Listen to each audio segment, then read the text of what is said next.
Mr. Chair, we are now live and recording. You can begin whenever you wish. Thank you very much, Madam Clerk. Welcome everyone to the December 10th, 2025 Committee of the Whole. We welcome everyone, and before we begin, I would like to remind you that the open part of the meeting is being recorded and live streamed on our YouTube website. And I also want to remind staff and council that when we speak to use the microphones, because online people then hear it and it also comes through our channel. So with that being said, I would like to now call the roll. Please raise your hand and state your presence when I call your name. Mayor Watson. Good morning. Deputy Mayor Nelson. Present. Councillor Landsman is joining us online due to the weather. And Councillor Johnson. Present. Our staff here this morning, our CAO Todd Davis will also be joining us online due to the weather. Our Deputy Clerk CAO Martina Chait Harbeck. Our Fire Chief Chuck Pedersen. Manager of Recreation Facilities Mike Mood. Manager of Public Works Jake Condon. CBO Don Hellman. And last but not least, our Treasurer Stacy Grenier. Thank you. All right, perfect. With a quorum of committee in attendance, I will call the meeting to order at 10:05 a.m. And we will do the land acknowledgement. We respectfully acknowledge that we are on the lands which are part of the 1818 Treaty 20 and the traditional territory of the Anishinaabe bands of the Great Ojibwe Nation. We offer our gratitude to the Ojibwe for their care and knowledge of the lands on which we work, live, and enjoy. May we honor and respect their teachings and our treaty obligations as we grow together.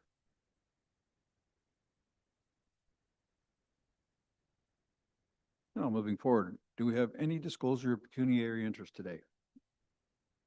Seeing none, I will have an adoption of the agenda for today, please. Councillor Johnson and Mayor Watson, all in favor? Carried. Thank you very much. All right, moving right on. Delegations, petitions, and presentations. So today we have a presentation from Joel Weeb, Community Relations, about Alto, the high-speed rail project. Joel, the floor is yours. Thank you.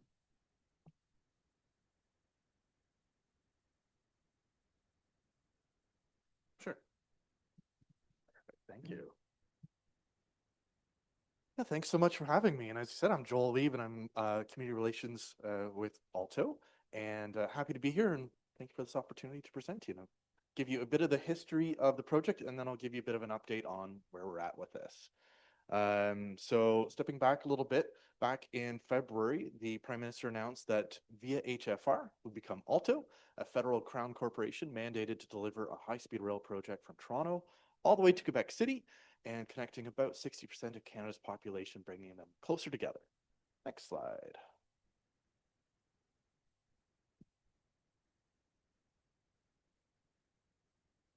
Go. Zeroing in on the specific challenges that Alto aims to address, the high-speed rail project will improve productivity throughout the corridor and surrounding areas by addressing increased travel costs and fuel, vehicle maintenance, and infrastructure, alleviating congestion on major highways and in airports, and bringing disconnected communities closer together through a convenient mode of transportation that reduces greenhouse gas emissions and improves quality of life throughout the corridor. Next slide.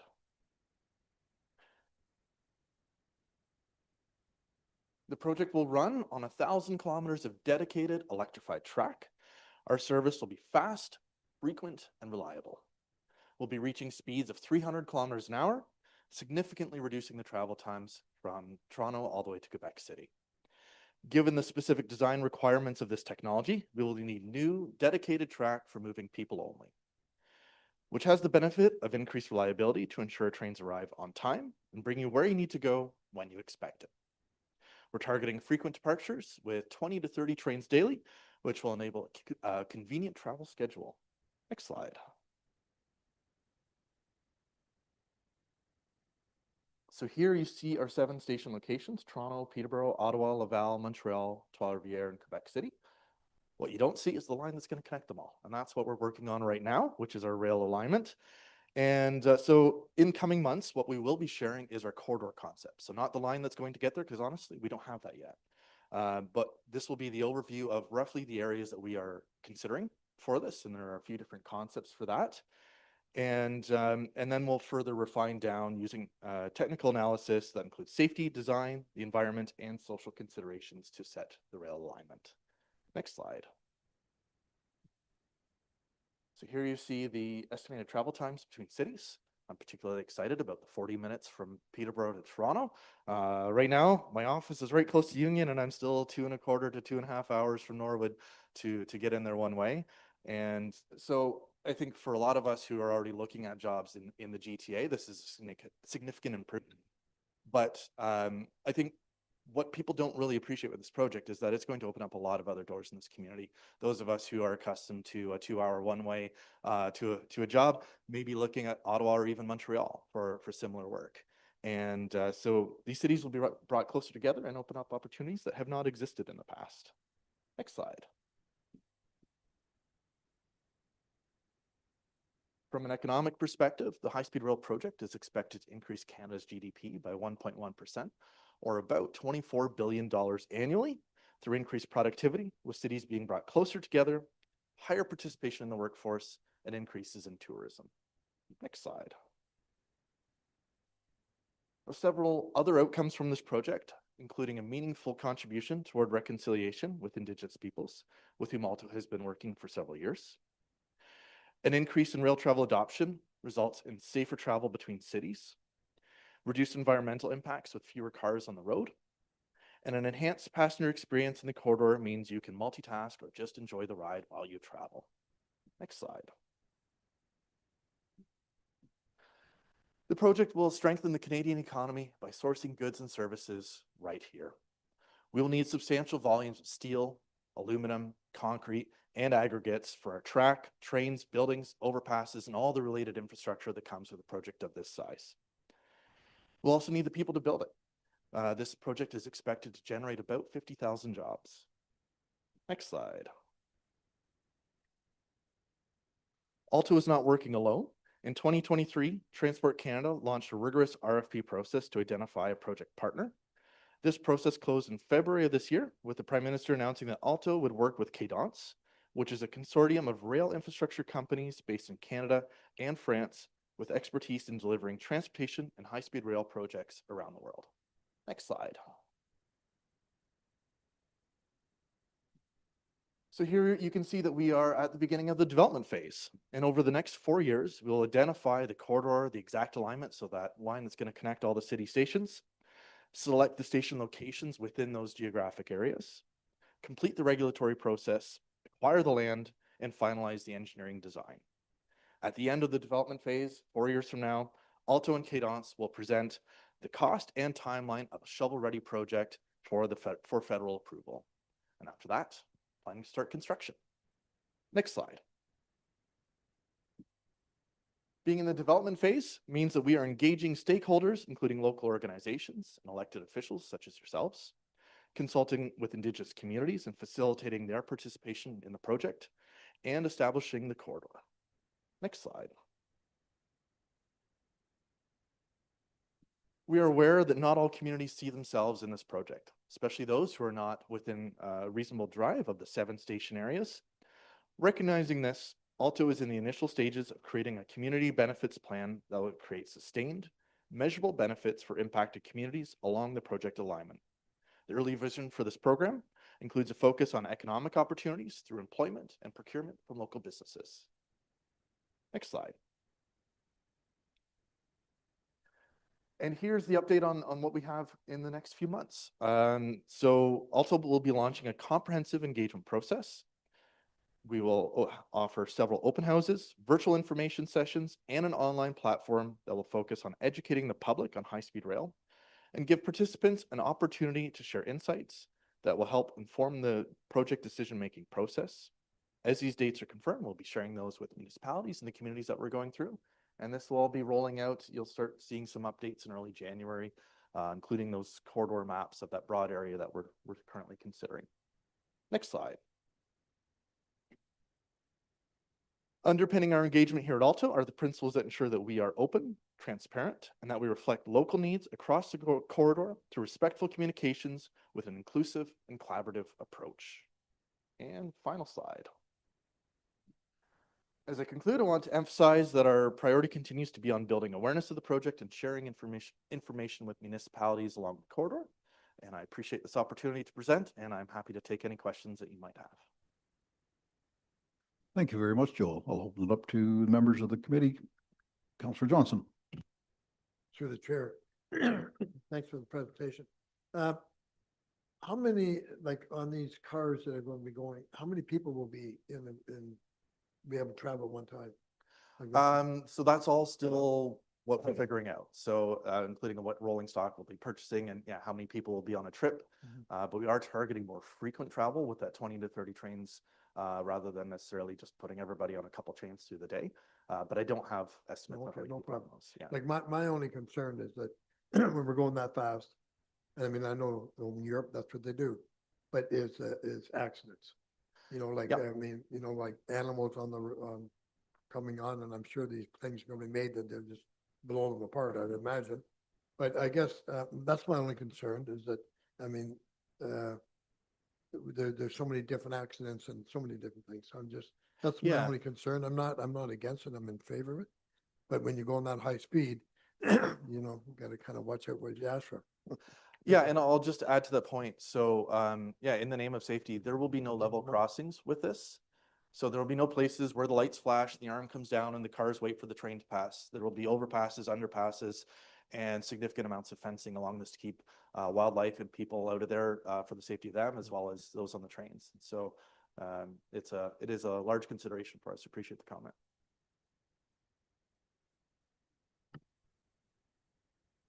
Any other comments, questions from the committee? Anyone from staff like to ask any questions? Oh, sorry, Deputy Mayor. Through the chair, thanks very much for your presentation, Joel. The second time I actually, that I've actually seen the presentation and, anyways, I'm really hoping that it follows through this time.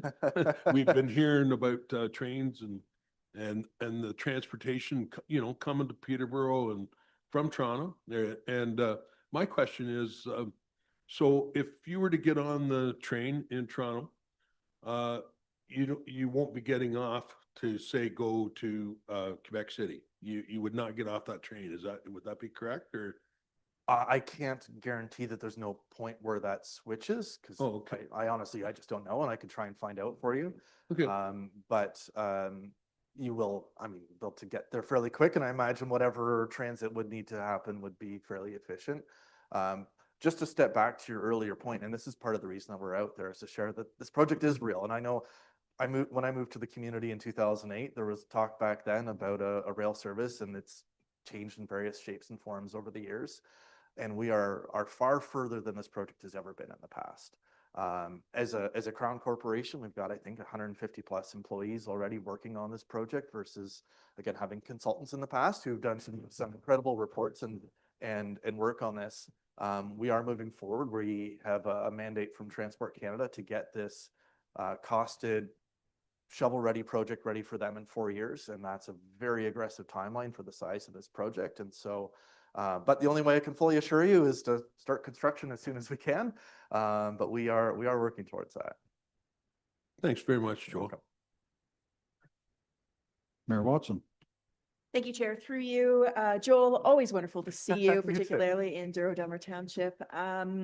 This is an exciting project and it is great to hear that it's actually happening because like you, I remember all of the false starts, shall we say, and a lot of community effort that went into building rail, through Peterborough. So it's exciting to hear that, I hope that effort wasn't all for naught. I think that a lot of groundwork was done, but it's exciting to hear that things are moving forward.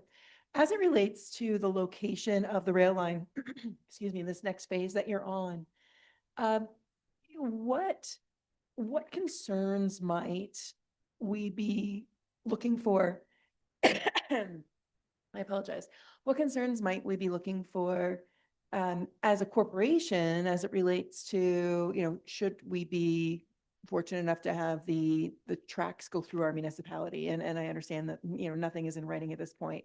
Where's the responsibility as a municipality that we'll have with those tracks being open, understanding Councillor Johnston's point about safety being a big concern, but are there areas that we're going to be needing to look at and forecasting for as a municipality or any of the municipalities that the tracks might go through? Yeah, and I think this is an evolving conversation, but the number one that comes up is you will have additional overpasses that will need to have like this. It's going to need to be cleared. You know, we aren't snow plowing overpasses only. So there will be extra infrastructure in that sense that will need to be built. And I don't know exactly where, you know, responsibilities fall. And again, that's an evolving conversation, part of these consultations, because we do want to make sure that if they're going through municipalities, we're not adding additional burden, and we want to you know, minimize the negative and maximize as much of the positive opportunities we can get. But yeah, and you know, there will be implications on properties if, again, we do end up going through this township. There's a whole corridor that's going to be rolling through that's going to have impacts on your ratepayers as well, and we will be working with them. But it's not a small item to be landing in here. Yeah. Understood. Thank you. And a follow-up, Chair, through you.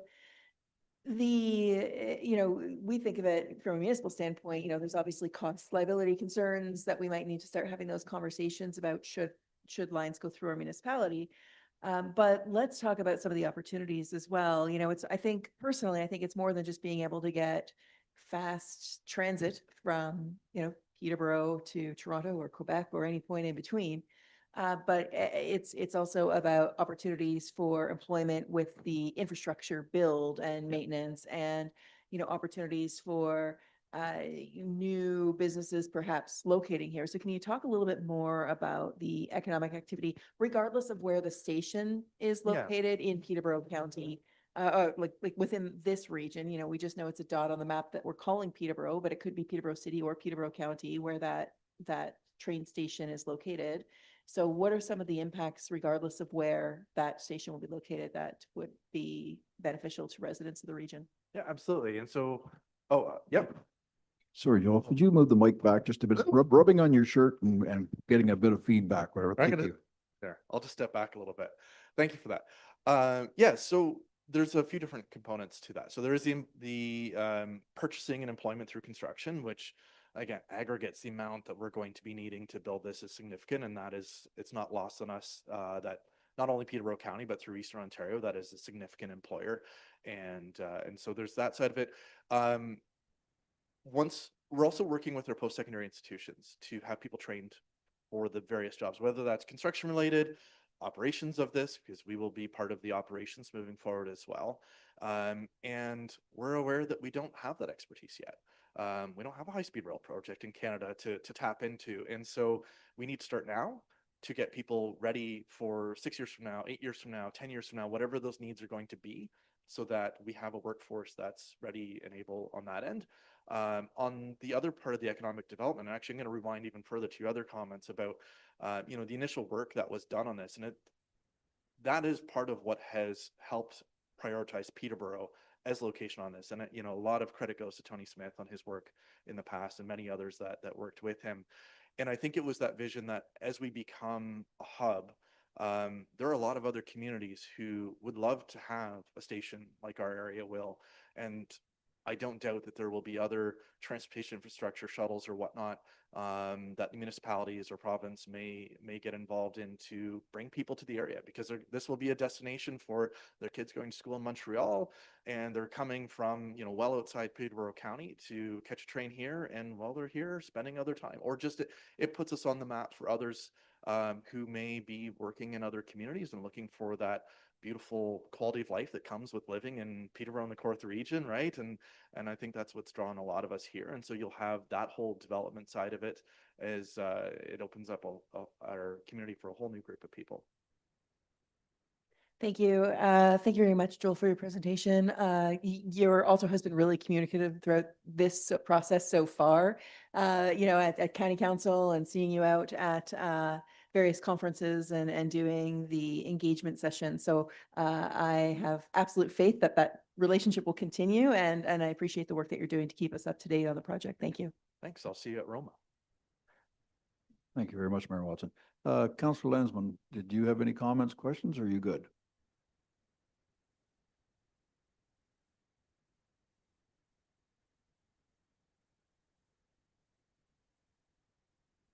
I think you're muted.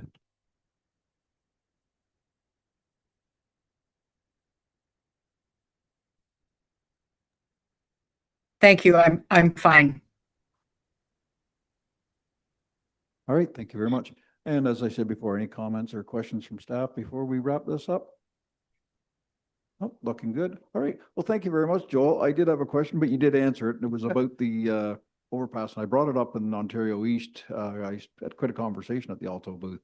And they were talking about, the path going across. And I said, we've just put in this new 407. Well, it's not new, but the 407 corridor and across Toronto. And you were just saying that there's going to be overpasses. You're not going to stop traffic, going 300 kilometers an hour. So that basically answered my question. But thank you very much. Appreciate it. Always welcome here in Douro-Dummer. And anyone, if I could get one of the members to receive it with thanks. Mayor Watson and Deputy Mayor Nelson, all in favor. Thanks. Thank you very much, Joel. Can you just turn that mic off, please?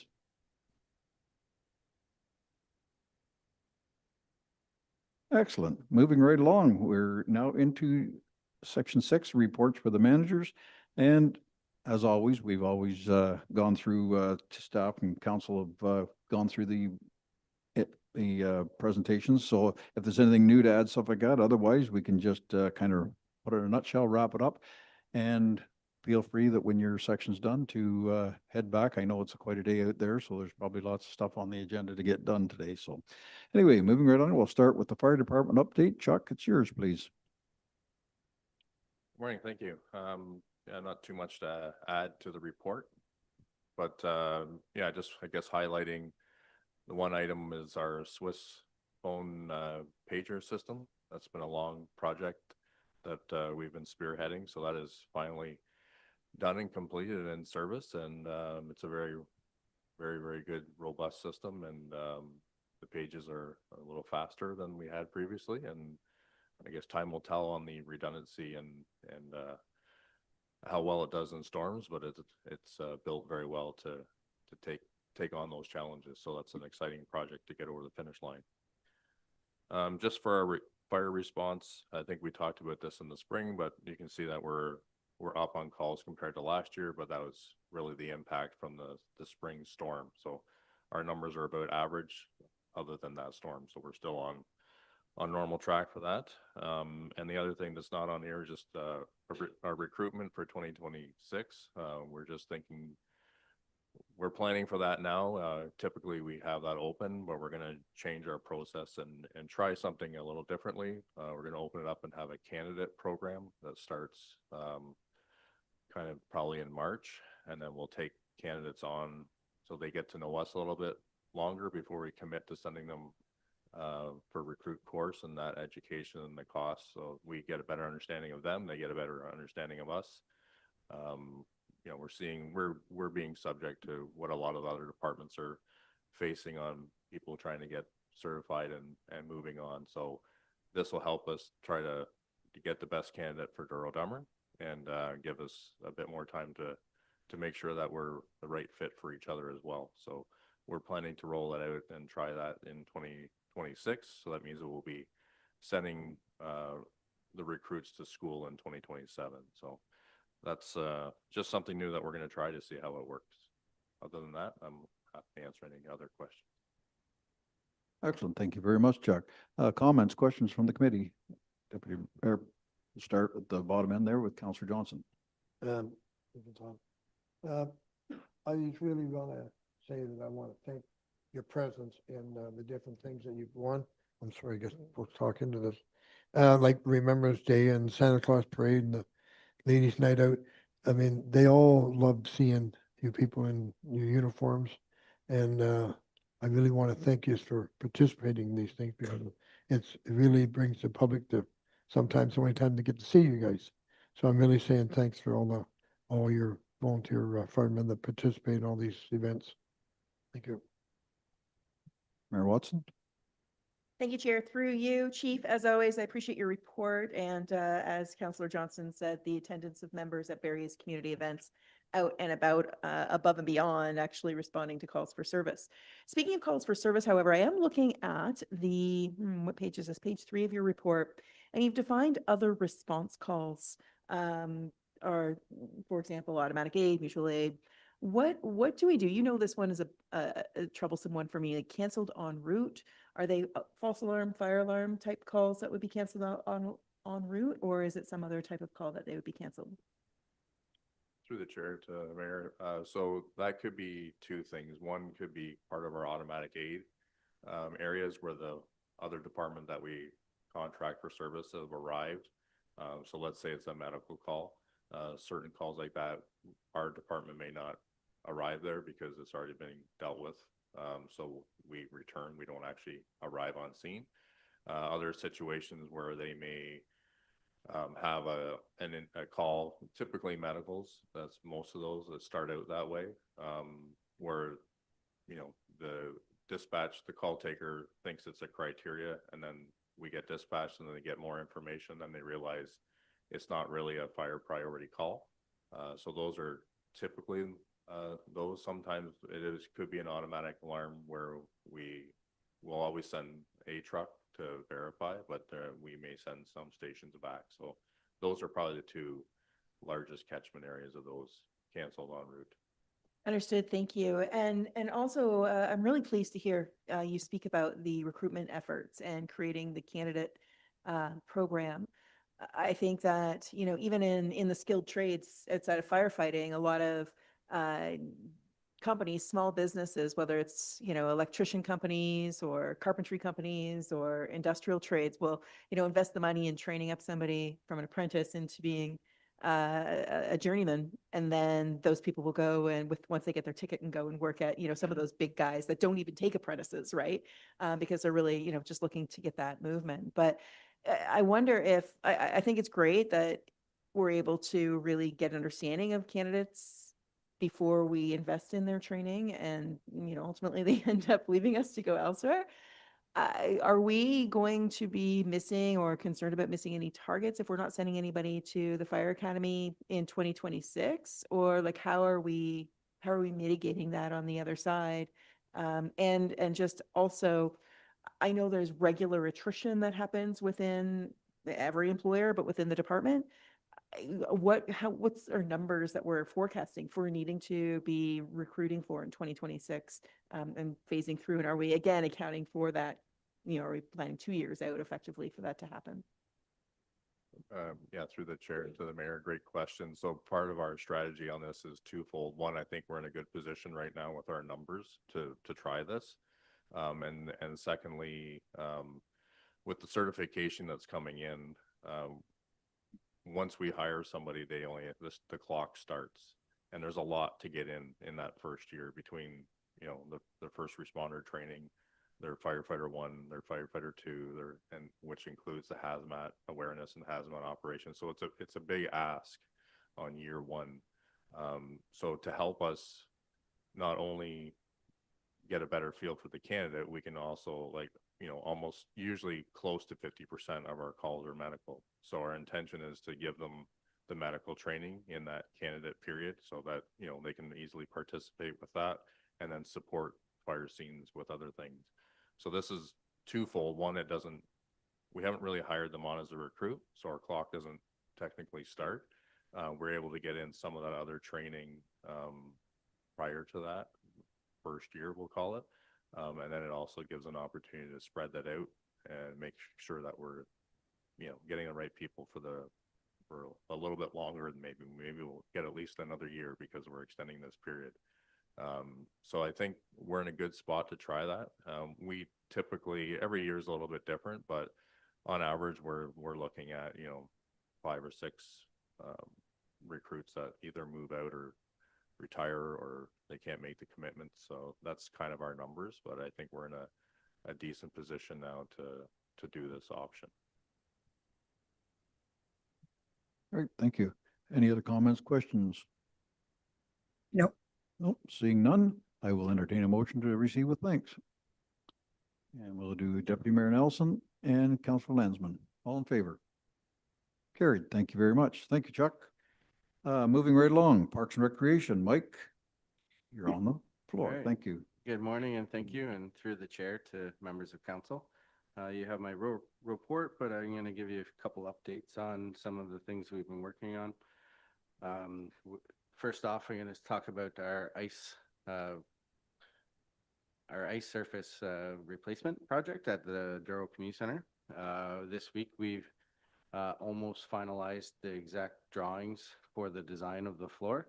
The tender contract is nearing completion, other than just a few things that they need to tidy up. So we should be in good shape to have that out. Their target is before Christmas. And then the closing date would be sometime in February, and project start for April 1st area. So it's moving along very well. I'm very pleased with the BBA and their efforts and our collaboration on the design. I think it'll be a good thing for the community going forward. Second, I wanted to highlight that we have secured a long-term lease with Hill City Baptist Church at the Douro Community Center. This will be from January 1st to continue on to December 31st, so we'll have them all year. This will be a steady revenue stream for the Douro Community Center, and it's great to have that utilization. And it works perfect for Sunday mornings, especially with the ice surface project being in place, that typically those operations won't be happening on the Sunday. So that'll work well and generate some revenue where we'll lose actually some revenue with the ice floor replacement. Another point I just wanted to bring up, we did secure holiday skates for the residents. So every day that the kids are off school, there will be a skate available for them to attend, and that's either at the Douro Community Center or the Warsaw Community Center. We're alternating it around. All these skates have been sponsored, which is great. STC, the busing company, actually stepped up and sponsored 6 of our skates. So that was very good to see. That will all be posted on our website here shortly and at the community centers to let everybody know. I also want to highlight the part that council had asked staff to report back on baseball tournaments held in the summer. I just wanted to highlight that we have reviewed like our tournament fee and what we offer. So our tournament is $175 plus HST for the day. That's for any tournament held in the township. What that provides is we drag in line in the mornings and make sure all the garbages are empty and the place is clean for them for the day. And then typically staff are not around for the day. And then the next day we would come and clean up. The tournament that was in question was a Douro Minor softball tournament. Because they have a lower hourly rate, they'd asked us to honor the hourly rate for the tournaments instead of our actual tournament fee, which is a reduced rate and would be a maximum of $127 for that day. On that day, we provided staff from 6 to 2. The staff members' duties, they did have other assigned duties, so it wasn't just strictly at the park for the full day, but they were to be checking in, monitoring garbages, washrooms, and shuttle water to the facility because we were in a severe drought at that time. But they were also, the tournament organizer also was provided contact information if something arose and they needed help. That person could come back and assist with whatever their needs were. We did provide that tournament organizers, which we don't normally provide anything for the other tournaments, our dragging equipment and our lining equipment, so they could drag in line as necessary throughout the day. Also about the water, obviously, because we were in a severe drought, we couldn't provide water services to the organizer, and they were communicated that ahead of time, and that if they wanted to do so, to water the diamond, to keep the dust down, they would have to make their arrangements to do so. Other than that, I did talk to the tournament organizer again, just to follow up once again. And Brett Condon had stated that they felt that the tournament went extremely well, and they were very pleased with our staff efforts for that day. Happy to answer any questions. Thank you, Mike. Any comments, questions from the committee? Councillor Johnson? Through the chair, Mike, thanks for the report there. Just getting back to that rental. Now, you said they can, you give them the responsibility of putting lines down and dredging the grounds. Is that any equipment that needs any training of anything for them to do? Through the chair to Councillor Johnson. No, it's just a push liner. You just we provided the chalk as well. You just put chalk in it and you lay a string down, and at that point, they probably wouldn't need to lay the string down because there would have been existing linings. So they would just reapply the chalk on the lines. The drag mat, it's just strictly a drag mat. So we did not provide like a tractor or equipment to pull that. Okay, so the Brent Condon was one that kind of organized and read it? And he was satisfied what went on in the day? Like, we got some kind of negative report back, and I mean, it's not like, I guess the main thing is for accidents or anything that might happen, as long as whoever rents it knows that we're not going to be there for different things that, which we may be obligated to do, as long as they have a phone number, knowing who they can get somebody very quickly over to whatever the situation is. I'm sure you give them that information. Yes, we provide all of our users with the contact information. Most of them are regular users and local users that know this anyways. Typically, most tournaments go very smoothly, and everybody's appreciative of our facilities. Thank you. Deputy Mayor Nelson? Thanks, through the chair. Thanks for the report, Mike. Couple questions, or one question and a comment. So is this typical that for that user group that they would pay the reduced fee? Is that generally the case, or no? Typically, we, like, through the chair to Councillor or Deputy Nelson, typically we only apply user fees that are in our bylaw. So that happened to be a bylaw fee for them, and it's an hourly fee, and it worked that it was less for them, so we agreed to accommodate that request for the day. Okay, thanks, Mike, for that. Another thing that I just want to mention that I've seen in the past, or been around in the past, that sometimes when other people in the community, and in one case I remember staff was on their way to do stuff, and people decided to do stuff on their own, and then unfortunately our Parks Department took the criticism for other people doing stuff on their own that the Parks Department was coming to do. So I don't think it's fair that they get criticized for. It's great that people want to jump in and help. It really is. It's great. But when other people that aren't involved in the organization of a tournament or stuff like that, and I've witnessed this, I've been there, and I've witnessed it in the past, that, and it's great that people want to help, but don't criticize then our Parks Department because somebody wants to help out and go ahead and do that. I think that's very unfair for the Parks Department, or any department for that matter, but it's very unfair that somebody willingly steps forward and then our Parks Department gets criticized for that. So that's a comment I want to make anyways. So thanks, Mike. Thank you. Any other comments, questions? Mayor Watson?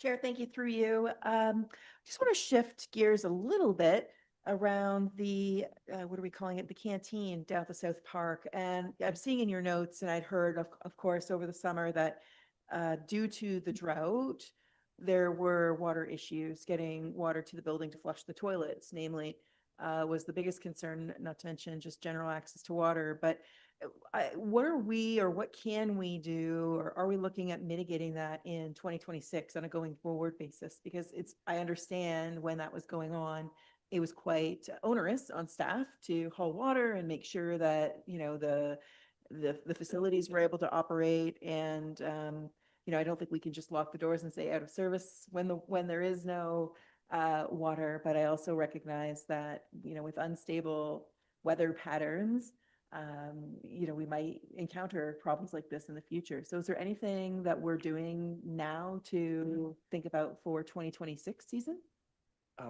Through the chair to the mayor. As of right now, so the first tournament that we had and we had this issue, it kind of caught us off guard because we put the trickle feed to our storage tank in place. We didn't know the water table was so low. So that first tournament caught us off guard, and that was some issues for them. Once we realized that, it was a well issue. Typically staff, just when they were dragging and lining, we put a water tote in our truck. So when they were dragging and lining, they would top up our storage tank. That would normally last all week for all of our baseball leagues. On heavy tournaments, regular tournaments, if it's filled in the morning, we typically will last the whole day. On busier tournaments like this baseball tournament that we're talking about and the Douro-Doings, it's heavy use. So that's why we actually have staff on site with the truck full of water just in preparation for that. It seemed to work this year, but for going forward, the only other options that we could do is try to put more storage in the facility, in the building, or try to drill an alternate well to find more water supply or a better table. Understood. Thank you very much. Thank you. Councillor Landsman? Yes, thank you. Through the chair to, excuse me, to Mike. I don't know much about pickleball, Mike, but what are wind screens? And they were put away, and now there's another comment, wind screens are complete and in service. What are they? I'm sorry, I don't know. Yeah, through the chair to Councillor Landsman. Given the location of the pickleball tennis courts, it's up on the hill a little bit, so it does get a little windy. Some pickleball court users requested that we have some sort of windscreen to dampen the wind so it didn't affect their play. Council had passed that in the 2025 budget. We did purchase it. It has to be installed, put on the fencing. Essentially, it is a large screen to reduce the airflow, but to preserve it for the long term, we have to take it down and store it for the winter months. Okay, makes sense. Thank you. You're welcome. Thank you. Any other comments, questions from the committee? Mike, I just have it's kind of maybe a bit off the wall here, but the project for the floor, that's a couple $1 million. And I know you said you were finalizing it yourself. So in today's world, and I know we've had one of our major places in Peterborough just, amalgamated or got bought out by another company, and they're still doing the same work, stuff like that. But do we have any caveats when we do something like that to say, hey, if you join up with another company, or, heaven forbid, they get halfway through the project and, hey, we go under, kind of like that, what have we got for a fail safe on that kind of thing? To the chair, that's a very good question. I do know the project manager is pre-qualifying this, or companies. So he's putting in the specifications that It has to be qualified. They have to have so many rinks under their belt. They have to have a number of steps in place to even put in a bid. These will be all reputable companies that have been around for a number of years, so I'm very confident in that. I do know that there's in talks that there is some companies that we know that will be submitting a bid, and that they've been around for a long time, and I don't see them going anywhere. I would have to raise that question with the BBA, the engineers on this project, to see if they have any fail-safes for that. All right, thank you. And maybe not just your department, but maybe all the departments. It might be something just in today's world that things happen and we're not prepared for it kind of yet. But thank you. Any other comments, questions from the committee? In that case, I will entertain a motion to receive with thanks. Councillor Johnson. Mayor Watson. All in favor? Carried. Thank you very much. Thanks, Mike. Moving right along, I guess we're up next to our Public Works Department. Jake, the floor is yours, sir. Thank you, through the chair. I'll just touch on a few items on my update here. We're now completing the 911 sign requests internally. We did have our hands in that previously. The process was we would take the request, we would contact the county. They would actually make the sign, send the sign back to us, and then we would install it. So we've removed the county's no longer doing that step. We're completing it all in-house, and it's the delays, cuts down on delays for the residents or the customers. So it's improving our customer service, and it does streamline the process a lot better. In 2024, council approved the purchase of an additional brushing unit. Just wanted to touch on this year. So far, we've brushed approximately 20 kilometers roadside brushing with that unit. So that's, I just want to bring that to light, how much that that unit is being used. Currently, we're down on the 12th line of Dummer and Simpson Road, doing some brushing when the weather cooperates. Speaking of the weather, as of today, or including today, staff have responded to approximately, I believe this is the 12th winter event so far this year.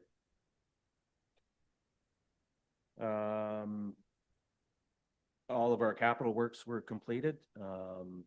Just touching again a high level, our surface treatment, we completed approximately 15 kilometers of roadway.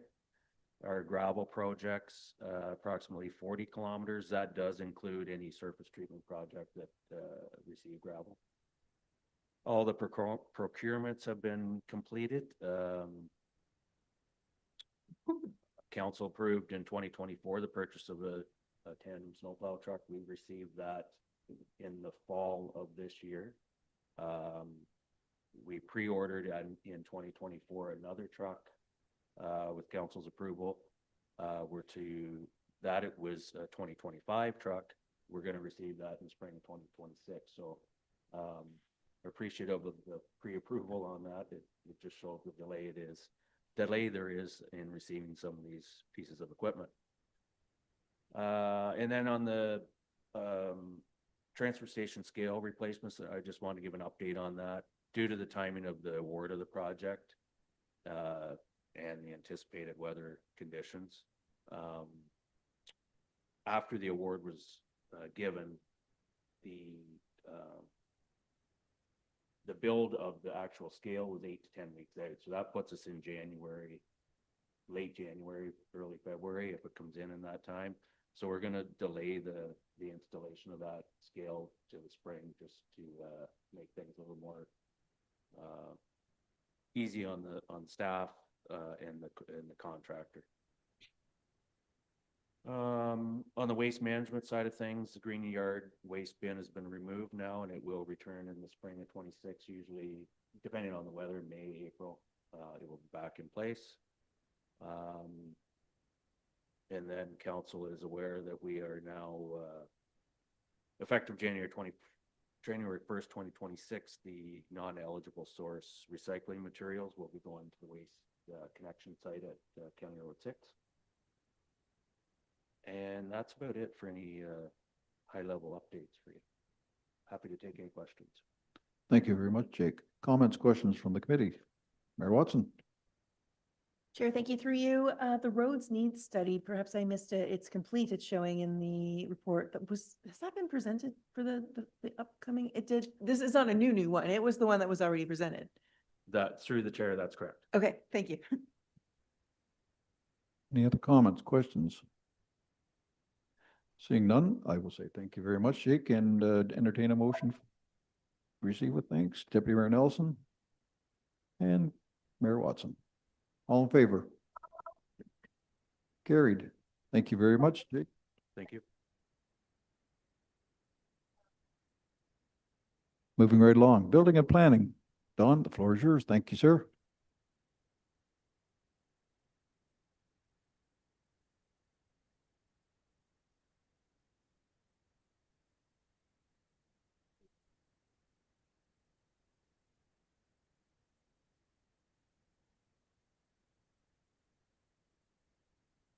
Thank you so much. Okay, thank you. Committee members, before you have my report 2025-17. Probably just bring two highlights that I just wanted to kind of mention and talk about, and then I'll take any questions that you have. One is just prior to the launch of the township's new website, the department took a bit of focus on what's included in our pages and what we see that are the typical questions that we continue to be asked. And so we did a little update to the website prior to the launch of the new one, so it's carried over, which is nice. And we've really tried to walk the applicant through from our headings are like before you start, and we talk about what you need to know, and then we give other agency contact information and tell them how to find out if they need that. They can also contact us. We talk about how to prepare their application, and one of the other things that we've done is we made some guides for them. So we have a site plan guide that talks about, depending on the different type of application they do, shows them what we would expect in a typical site plan, the information that they need to include, and show them kind of the detail in which we expect to see. And the hope is that when they look at that, they're, rather than submitting something and then getting the change request, is we've already provided them that information. We have the same thing with building drawings, and we've shown them what an accurate building drawing would look like as far as elevations and floor plans.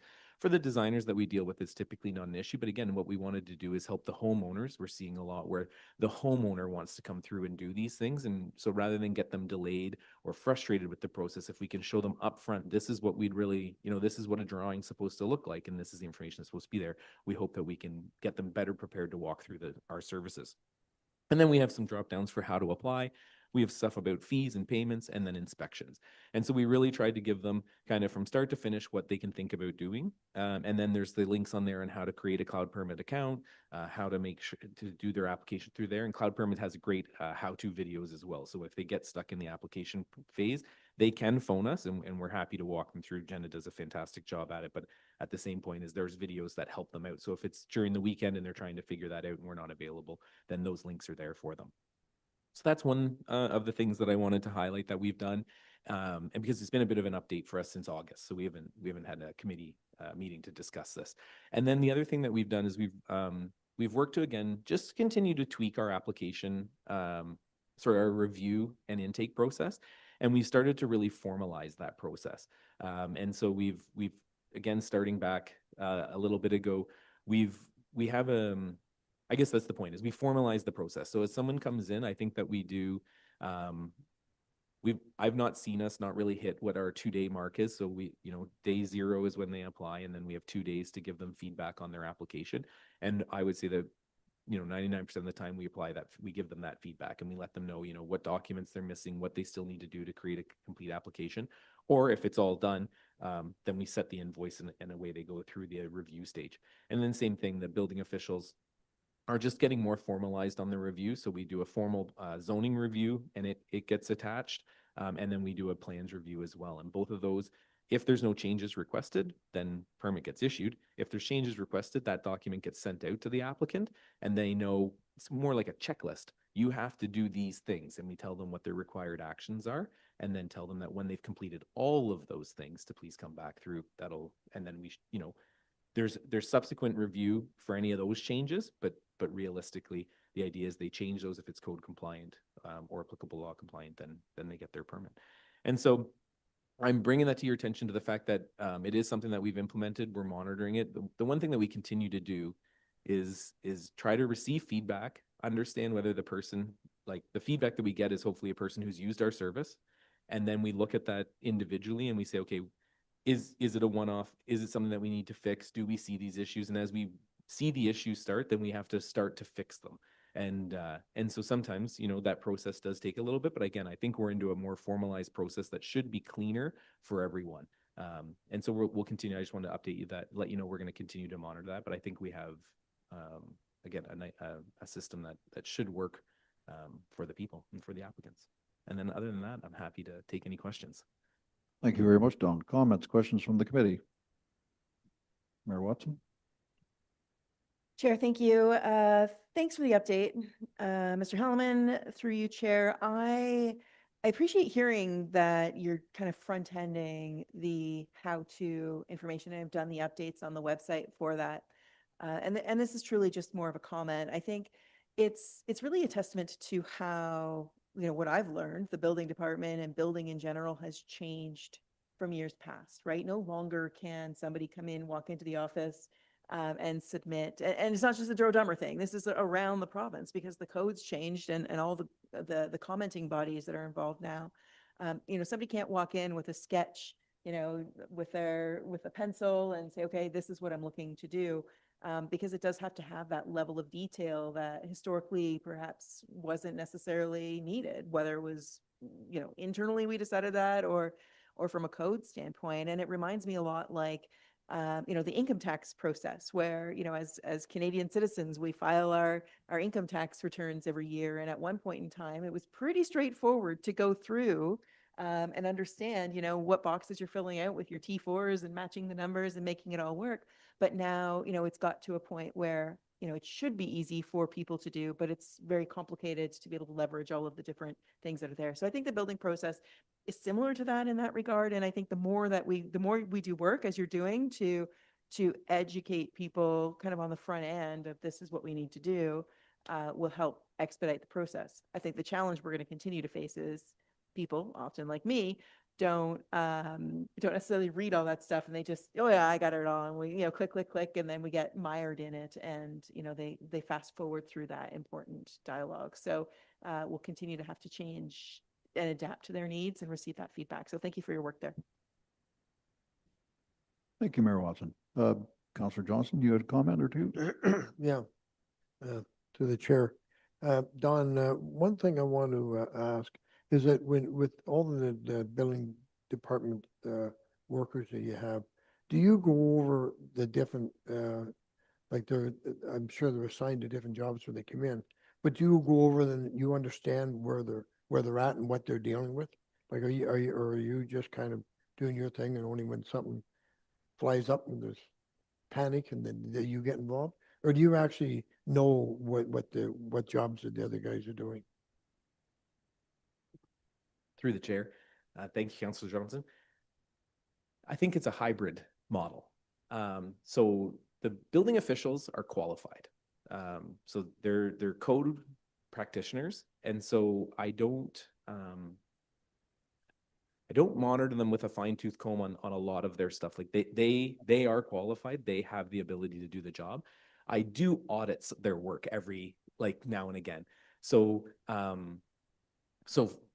for instance, I get updated every time a permit's issued. So an email gets sent to both myself and the administrator that lets us know the permit's issued. The administrator finishes off the issuance of the permit and how we kind of store information and update the client and does all that stuff. I then can go in and audit that issued permit. And so I can look at timeframes. I look at what was done in the drawings, how many times we asked for changes requested. And then also I do receive feedback from people. So when I receive that feedback, then I look into it as well. So it's a little bit of both where I shouldn't be hoarding over them and watching every move that they do. So we implement a system We give them a bit of time to work with that system, do an audit on it, talk about what challenges they've faced. And then if I see something, I bring it to their attention and say, this is how I'd like to see you to address that a little bit different. Yeah, I hope I've answered the question, but it is a hybrid. I don't, I used to look at, just to be clear, I used to look at every permit, but then I become the bottleneck. And then what, I guess in a way you could say, well, then why do you have an inspector doing the work? Like, you have a qualified person. We have to give them, we have to trust them to do their work, and then, and yes, react to complaints, but also we do proactively go and audit this stuff. It's just, I also have, other tasks that I have to get done. Yeah, I understand that, thanks. I guess where I'm coming from is that I still want to see, like, of all the departments we got, you're one of the group that are entailed with the people all the time. Like fire and the roads, they don't really communicate with the people. Well, you do. So I guess I still want to stress very strongly that there are taxpayers and we really want to help them out any way we can. And now everything online, my God, that's the way to go. Whether I do it or not, that's the way to go. But saying all that, there's still a lot of people that need some help. And I just want to be reassured that all of them, your building officials, are helping them in every way they can, because just to say it's on the computer or whatever it be, to go look it up and do it, that's fine. Most people, that's fine. But some other people that aren't used to doing that really need that extra help. So I just want to make sure that our workers are there for the people. It comes across, like I said, you're one of the few groups that work with people. So I just want to stress that. Thank you. Through the chair, sorry, Councillor Johnson, that I understand the comment, and it is something that we try our hardest to balance for two different things. So I think that again, I understand that there's still members of the public who have challenges with us, and I can appreciate that, and we're working to try to do the best that we can. When someone needs our help, so whether it be like an application, for instance, if someone comes to us and they can't figure out cloud permit, we help them through that process. If they can't upload their documents, we scan their documents, give them their originals back, and then we upload it for them. Like, we are there to help them to the best that we can, while also protecting the municipality. And the only thing I want to bring in, the inspectors can be a bit more of a challenge when we talk about how they help, because they're not a designer. Like, we're more like auditors. So the idea is that, there's a set of blueprints that they're to build to. And if they aren't doing it, that's what the inspector is kind of auditing. And if someone says, like, well, what can I do?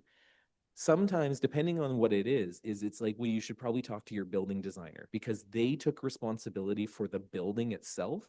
And it's not for us to say, do this change. Sometimes we can. I'm not saying that we won't. It's just, I think that sometimes the building official gets caught where they really shouldn't be designing for the person.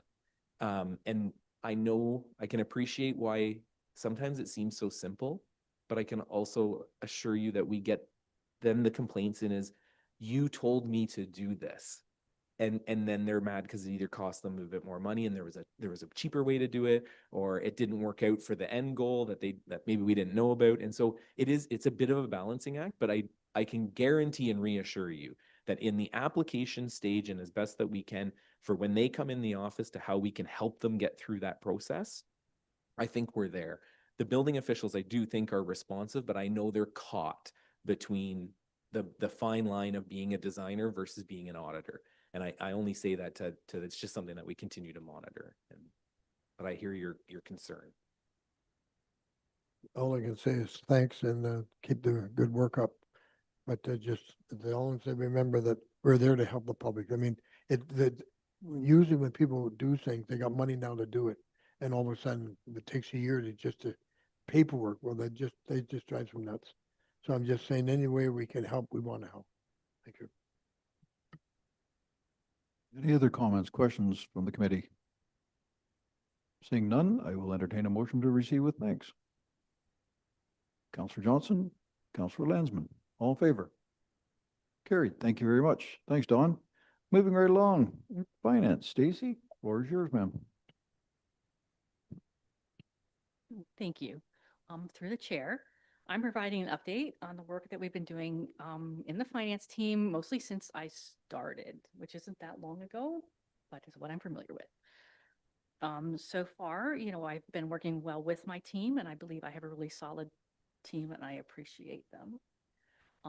In addition, overall, staff of the municipality have been incredibly supportive and helpful, and I'm really happy to be a member of this staff or this municipality. I'm not going to go over everything in detail because some of these are pretty straightforward. I do want to touch on the asset management plan because that is a priority for us at this time. We have accepted the proposal from PSD Citywide and are moving forward with that. So looking at the graphics on the second page, we are in phase 3 for 2025, which really focuses on what the municipal proposed level of services are going to be going forward.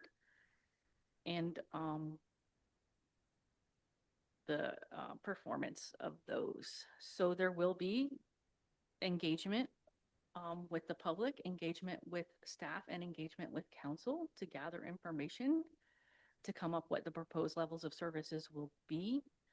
Once those are determined, then they will get incorporated into our asset management plan, and a financial strategy will be developed. And then the asset management plan will be approved and communicated.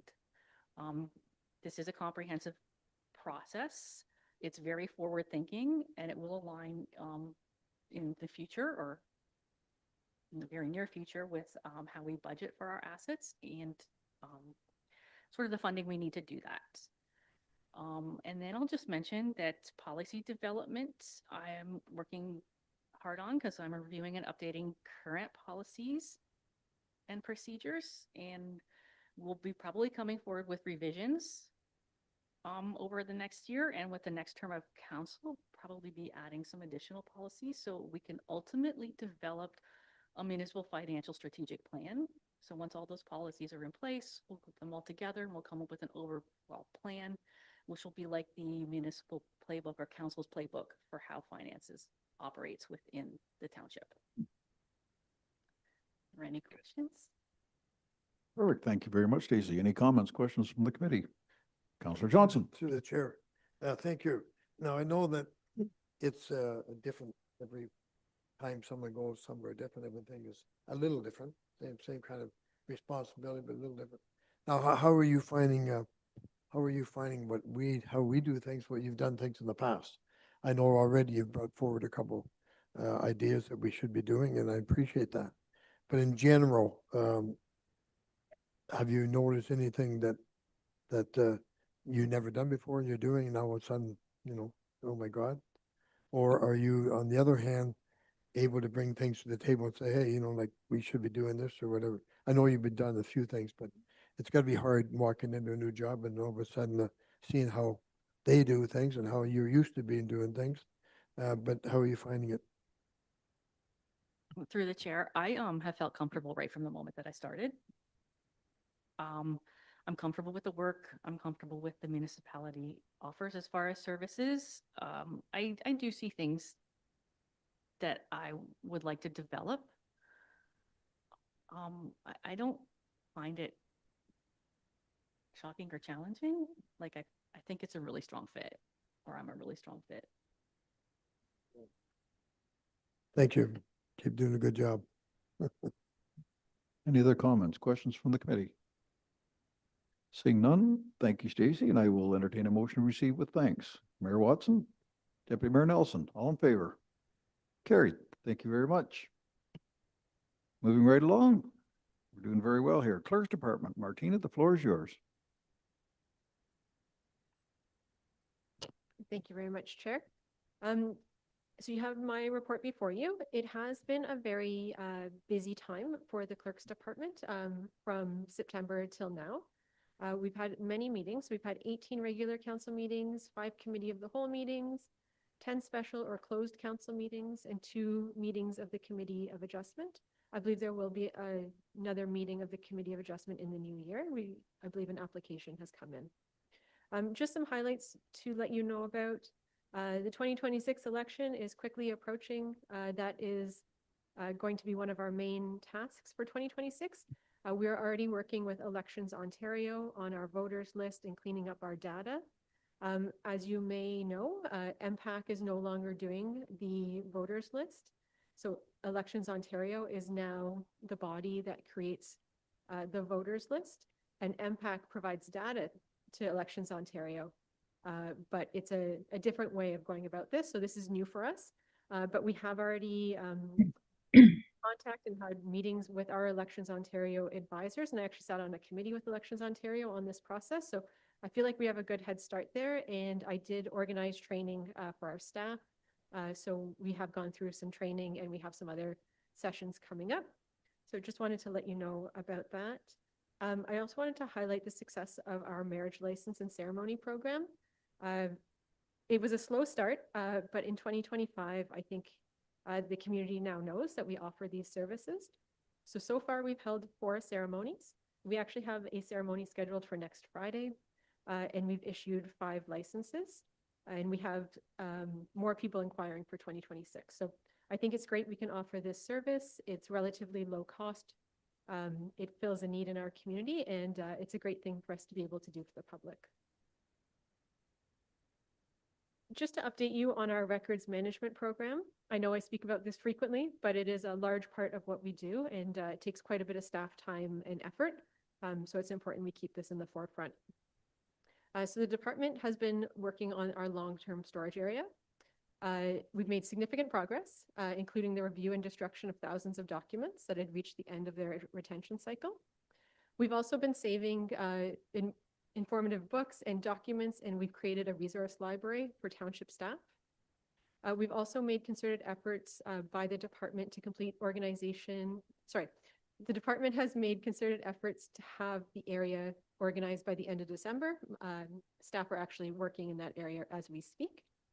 And also continuously applying the retention to documents and completing the required document destruction, and also helping other departments complete their work and organize their files. On the electronic side of things, staff worked with StoneShare, which was our preferred vendor, to launch the township's new SharePoint-based electronic document management platform. Both the Clerk's Department and the Parks and Recreation Department have moved to this new platform. It is available to all staff members. So not only, the documents that belong to the Clerk's Department and Parks and Rec are in the new platform, but staff across the municipality are able to access those documents. So it's not closed off to anyone. It's a open access first platform. So the only things that are restricted are the items that are restricted by legislation or some other privacy need. In Q1 of 2026, we're going to be transitioning a second cohort of departments on the new platform, and then the remaining departments will move in Q2 of 2027. The department has received 35 FOIs to date. I believe we just got one the other day, so that number may actually be 36. And 2 files are in progress. The rest of them have been completed. As you know, the fire department has not had an administrative assistant for the last little bit, so our staff have been assisting the fire department during this time, helping them enter fire calls and other data into their systems. I know it was mentioned earlier by Dawn, but our new website did launch in October. This was the culmination of several months of work to ensure the format of the website and content met accessibility guidelines, was accurate and visually appealing. Our department staff have hosted one-on-one and group training for the township staff and the library staff on the new site, and continue to be available for all staff with any website related questions. Work is ongoing to ensure that the website links are working and accurate, and department staff have meetings with GovStack, that's the website producer platform, to deal with any issues that need troubleshooting that are outside of our knowledge or something we need to know more about. So I think it's gone well. We've received lots of positive comments about the new website, and it's more people first approach to providing data. So that's been great. And just talking about how we communicate. The department is taking a more active role in creating content to showcase the township on the website and social media. To ensure that there's a centralized way to submit requests for content, the department has created a media release request form for managers and for council.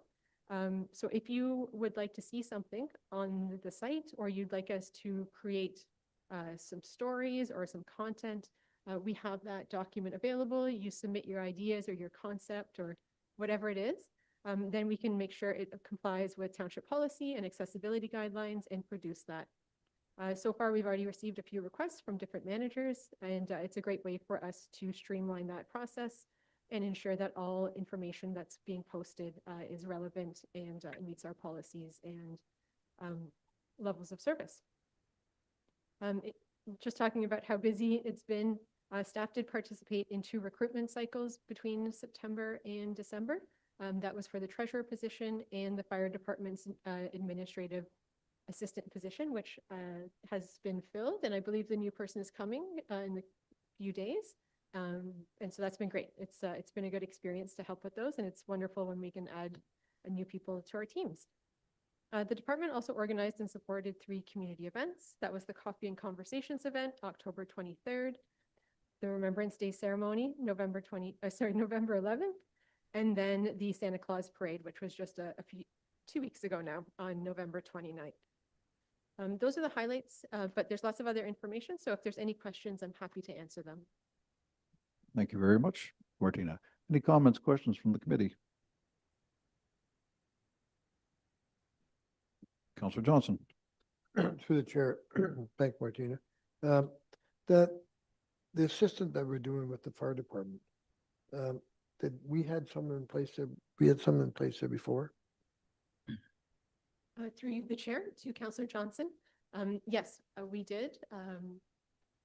Jessica was in that position before, and she left for a different opportunity, and she's very missed.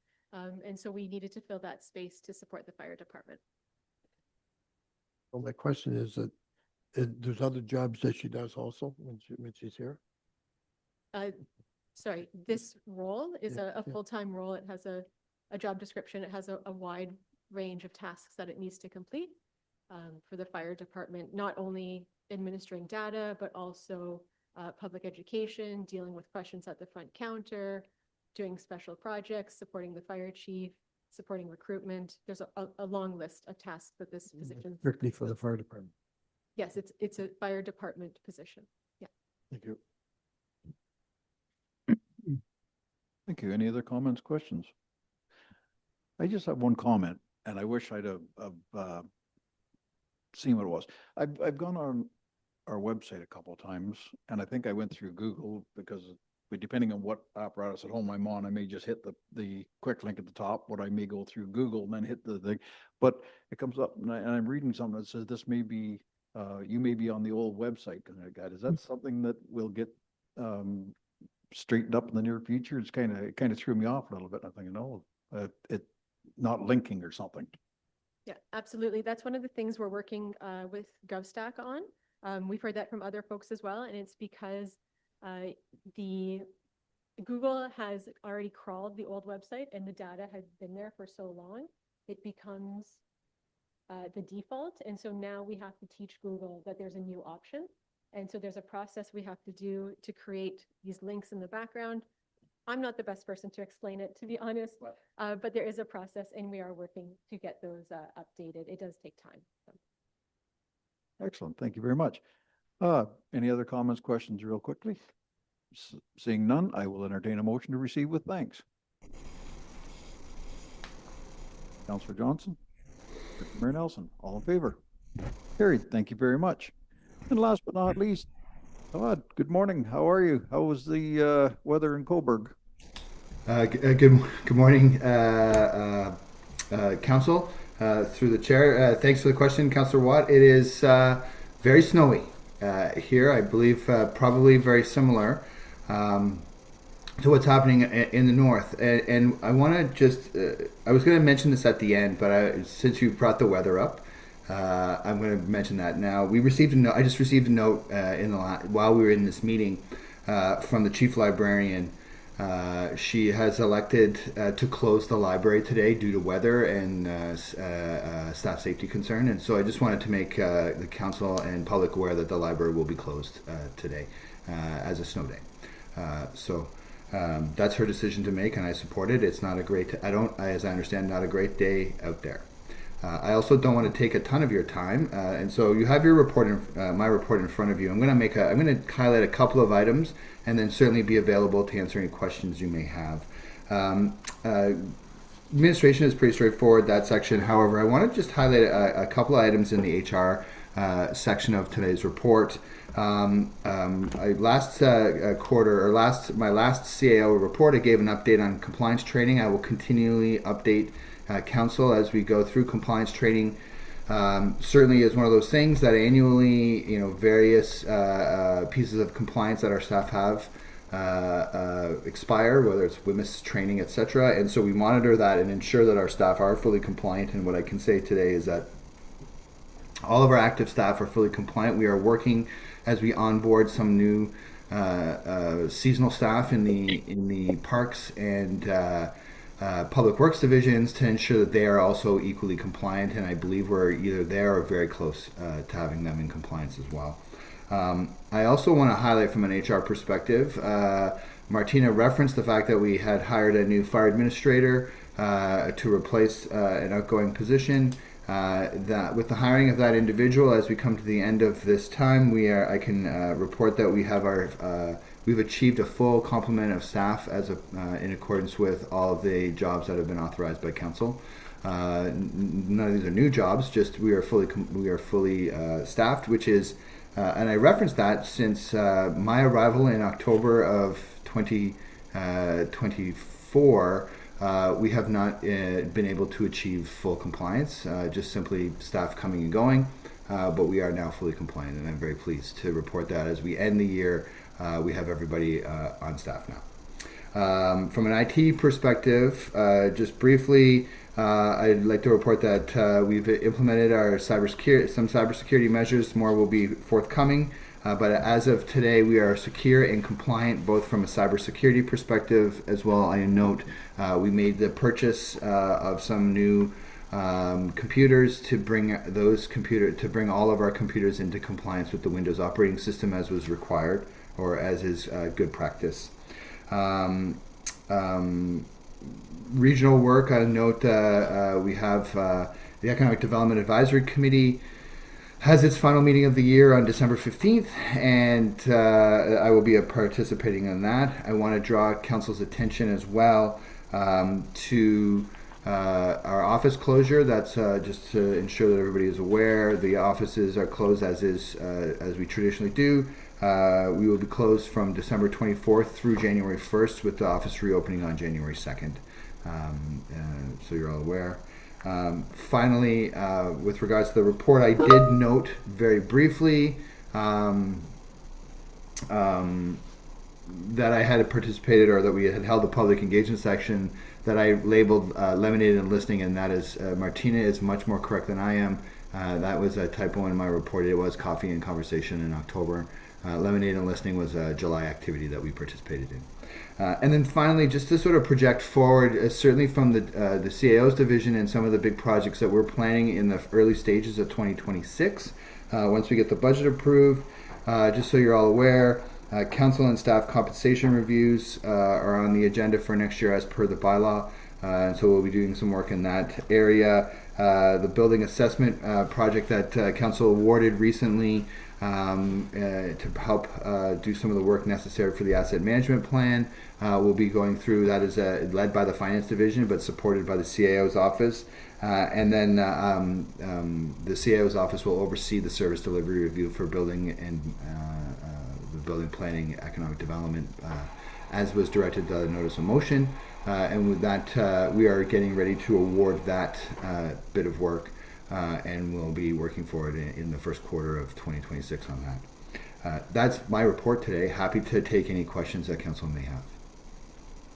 Thank you very much, sir. Any comments, questions from the committee? Councilor Johnson. Yeah, through the chair. Thanks for the report there, Todd. You talked fast at the end. I didn't hear exactly what you said, but How are we making out with the progress on the new building? What do we stand on that now? Through the chair to Councillor Johnson, we are work is moving forward. I think we'll be we're preparing site plan documents, and I suspect that my next report will be largely in the next committee of the whole will be largely related to where we're moving with the joint building. I believe work is going well. I think we're getting prepared to go to market to talk about. A design build feature and site plan, and I think it's a good news. It'll be a good news story in Q1 of 2026 for all of us. All right, thank you. And I just want to also thank you and staff for helping, participating in all the events that have been going on, whether it be Remembrance Day or Santa Claus Parade or whatever it be. A lot of staff are here on their own time helping out. I really want to thank everybody for helping and participating in these, because these community things is one time that people get to see what's going on and what we have in our community, and it's very thankful. I want to make sure you pass on thanks to all the staff that helped out with these events. Through the chair to Councillor Johnson, absolutely. I couldn't agree more. It's very heartwarming to see how committed our community and staff are to these types of activities and events. And I know I traditionally bring my family to the Santa Claus Parade every year, and we attended this year, and we're very pleased to participate. So I certainly will pass on those sentiments, Councillor Johnson, and thank you for your words. Thank you very much. I'd just like to add on to that one about the volunteers from the community also in here helping serve with the hot chocolate and the cookies, and it's a community effort, but thank you very much. I just have one quick question, and I apologize if I missed it somewhere along the line, and it happens even to me. In your human resources section, it says update meetings with our resources provider, HARBR, Human Resources. And we used to have SHRP, so I didn't know whether I missed where the transition was or whether it's just a new name with them, or I'm not really clear.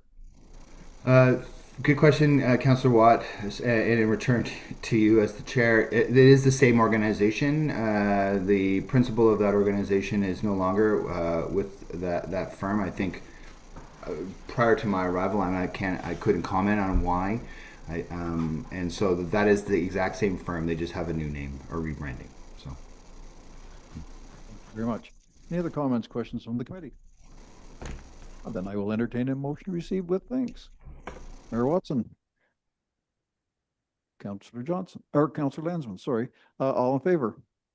Carried. Thank you very much. Thank you, everyone, all of the department heads and all the work that goes into this, because again, I'll repeat myself over and over again. It's very, very beneficial to council to have these sessions every couple of months to bring us up to date and ask the questions that we have.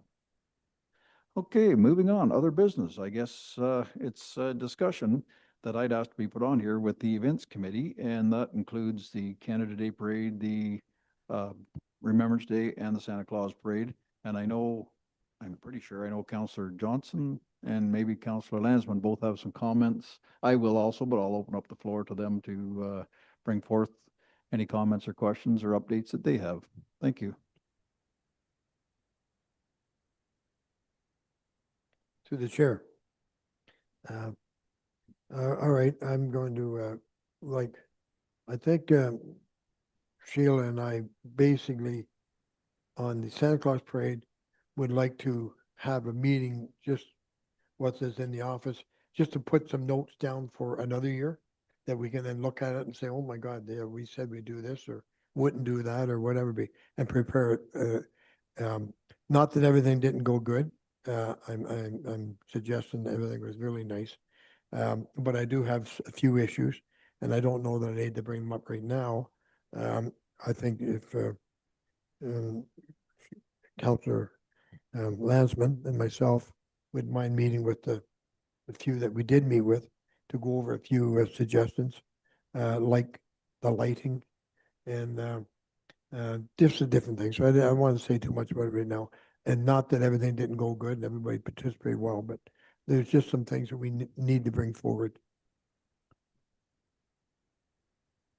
Councillor Lansman? Yes, through you, Mr. Chair, to Councillor Johnson.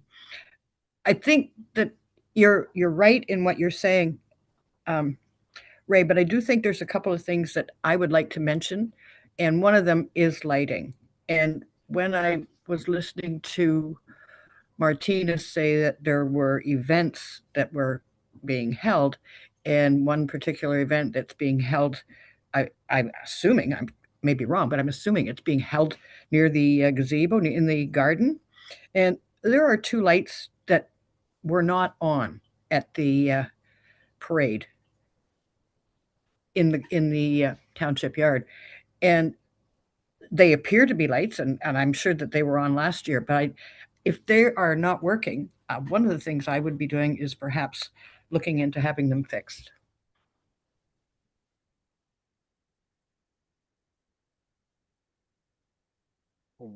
All right, thank you.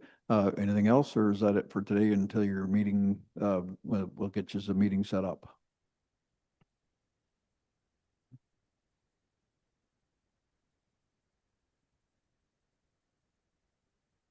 Yes, Councillor Lansman, finish off, please. What I'm saying is I have several concerns that relate basically to the parade and this kind of thing. But if it's decided to have a meeting with some staff or whoever, that's fine. I'll have a meeting when anybody wants to. Perfect, thank you. CAO Davis, floor is yours, sir. So the chair to Councillor Lansman related to, so I have two comments in relation to both Councillor Johnson's and Councillor Lansman's comments. Certainly, so first and foremost, staff are happy to meet with the Special Events Committee and take your feedback or debrief both Remembrance Day and or the Santa Claus Parade, depending upon what you'd like to talk about. We're happy to make the time and take your feedback. Certainly, we'll just make sure that we, make a note to the clerk's department that we should schedule one of those meetings. That meeting, that's not an issue. Related to the lights specifically, we have an ongoing problem with some lights down in that area. We have that work is actually ongoing. We're trying to resolve what that issue is. We've had an electrician in twice to take a look at it, and we're trying to come up with some alternative solutions. So I just wanted to assure Council and Councillor Lansman in particular that is a top of mind issue for us. We actually had thought that light had been repaired, and it failed to work on that day.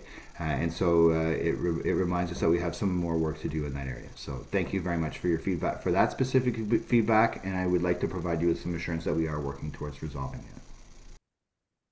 Thank you. Councillor Lansman, finish up there if you will, please. No, all right, to the chair, whoever decides that we have a meeting, I think it should be, I mean, it doesn't have to be tomorrow, but it should be relatively soon. And I know this is a busy time of year, but maybe we do get together with some staff and just, everybody discuss what they have to discuss. I'll leave that up to the chair. Thank you. Mayor Watson. Thank you, Chair. Through you. I'm not sure where this is going. I know that, however, this council agreed to ask staff to come back with a report, hopefully soon, regarding the future of our committees, our special event committees and those events specifically. If this is just about logistics and operations for each of the events that we're talking about, where we could make some minor tweaks and improvements. I just want to remind council that each event has two co-chairs that were recently appointed. So arguably, if we were to get together the two co-chairs from the Remembrance Day event and the two co-chairs from the Santa Claus Parade, we would effectively be having a council meeting at this point in time. It's not really an events committee at this juncture, I believe. I think that we have a few wonderful community volunteers who come out and support each of those events as an event. And then the committee is more of an internal teamwork between the respective co-chairs and staff who are assisting with that work. So I don't know what a committee meeting would look like. You know, just to be clear on what the counselors are asking for. And I don't want to leave out the fact that Councillor Johnston and I are the co-chairs of the Canada Day Parade, and Councillor Watt, you'd mentioned Canada Day Parade included. So we haven't had it yet. So I don't know what kind of tweaks we'd be looking at making at this point in time. So I'd like a little bit more clarity on what you're talking about. If you're just looking for feedback from the events, I think it would make sense if, you know, if we have any feedback on any events, that we send it through to the respective co-chairs, and the co-chairs meet with the respective staff, and factor that into their planning for the upcoming year. The co-chairs and respective staff may say, oh yes, we need to make that change for next year. We'll note it, or whatever the case may be. But I don't think it necessarily would be a council's decisions on whether or not we're replacing lights in the park, or unless it's a budgetary matter, right? So I don't know where we're going with this, but I just wanted to flag that for the chair. To the Councillor chair. Johnson. Basically, what I suggested, while having a meeting, was with the people that participated in through council on these events. It's not, I would think that, like, basically speaking, I think every event went off really well. It's just a few little safety items that I think that I'm more concerned about, more than making big changes. We don't need to make big changes. Everything went off good, from the Canada Day Parade to Remembrance and the Santa Claus Parade. I don't have a concern on the event. Everything went good, but there are some safety items that I am looking at. So I mean, it's just a matter of making a note now that come, you know, September, October, November, that when we sit down and say, okay, we got to get a hold of whoever we got to get a hold of, make these things work. Just that, oh yeah, right, we've got to make sure that these things that maybe were not done last year or didn't work out, that are going to be addressed. So it's more of that than making any big changes. That's not our intent. I think Councillor Landsman and myself just want to close the page and just make some notes. So I'm not necessarily that we need a big meeting or anything. It's just a matter of making some notes for the next year. Thank you. Mayor Watson. Again, Chair, through you, Councillor, what event though are you making notes on? Are you making notes on the Santa Claus Parade specifically? Because that's fine. That's the event that you two are co-chairs of. If you want to make notes on the Remembrance Day event, then that would more likely involve the Deputy Mayor and Councillor Watt, because they're the co-chairs. And I would encourage you to feed feedback to them so they could meet with the appropriate staff to have those conversations. Yeah, through the chair. No, it's just strictly the Santa Claus Parade. No, the other went very well, and I got no comments, and we had good support from outside people, like our Knights of Columbus and everything, for the Santa Claus Parade.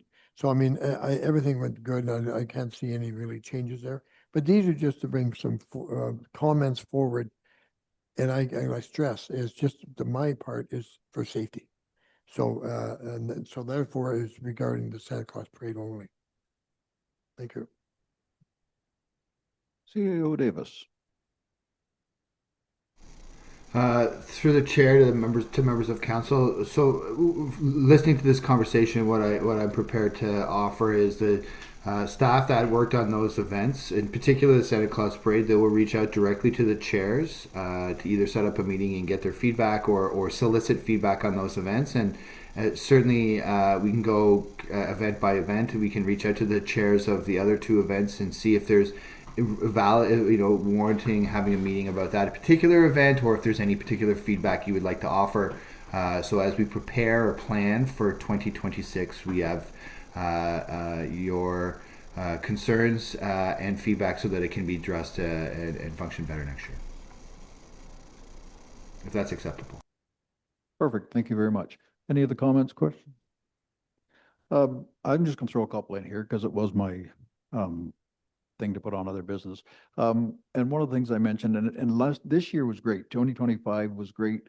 I think it was 2 years ago with the Canada Day Parade. There was a little hiccup in there that we had cake, but we didn't have any water or pop or anything for the people that came. So I got but it got fixed up this year. So, and I know Ava's working very hard on documenting all these things that have to happen step by step, you know, so to hopefully not miss anything in these, because, you know, it's a township event and we do a great job at it. I thought the Remembrance Day was fantastic. I had no problems with that one at all.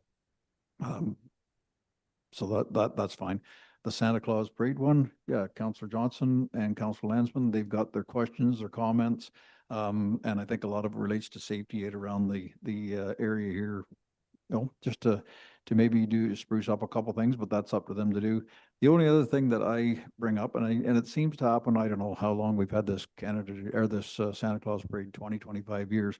There always seems to be a back and forth as to the parade route. And I'd really like to see that nailed down specifically, that it's the same every year. Couple comments I got this year, because it did turn at the corner, which it wasn't on the map, but it was on a map, and I don't know, whatever. But people stand up at Sherman Nelson's old corner. People stand at my corner. There was people in front of the arena. There was people here at the old Presbyterian church. They had tape or seats set up and a little bonfire going to watch the parade go by, because historically, 20 out of 22 times, it's always gone right around the big block. And I know there was questions about the color guard. It's a long way for them to walk, but I think this year they started at the fire hall, which was a lot shorter. But that was one of the comments that I had a lot, and something that I'd like to see in stone. And I know that road closure came up because, you know, the parade route that took this year, the roads weren't officially closed for that. So I just want to make sure everybody's on board, but that can come up at the committee meeting with, or the meeting with the two co-chairs. Thank you. I guess I don't need to turn my mic off, because I guess I'm in charge here. Is there any other questions, comments about the events? Through the chair, I didn't really want to discuss this because I didn't know that would be the thing to do, but getting back to the road, the design, where the parade went. I'm all in favor of the way we've been doing it, that this year going around the block. The only issue we've got to deal with is that I had a call from the from the North Pole there, wanting to know, you know, how do we get Santa Claus from the parade on down to the back with the people. So I mean, that's the only thing that I see that we got to iron out. But I mean, as far as the parade location and the way we done it, I'm supportive of that 100%. But anyways, that little tweaks that we got to work out. But other than that, like, that's what our committee will, when we sit down with Sheila and myself and staff, we'll go over that and just make some notes to see if there's anything we can do better. That's all. Thank you. Councilor Lansman, I saw your hand waving. Yes, through the chair to the chair. I think that it's a good plan, as Todd said, to have a meeting set up, and I will prepare my notes to send to whoever wants to read them. Excellent. Once a meeting's Very much. And I'm going to leave that up to the two co-chairs to set that up with staff. And I do appreciate the opportunity here to bring that up for discussion today. So if there's no other comments, questions on this section, we will move on. New business to be requested for next meeting. If we have anything that we want on the agenda for the next meeting, please forward it to the clerk at least a week and a half before the date of the meeting, so that she can make sure it's on the agenda. And other than that, we have no closed session. We have no matters arising from closed session, so all we need then is a motion for adjournment. And Deputy Mayor Nelson and Councillor Lansman, and all in favor. Perfect. Thank you very much. And Sheila, I hope you have a safe drive to your appointment, unless it's got canceled because of this weather. No, it's been canceled. Right. Thank you. Thank you, everyone. Have a good night, day.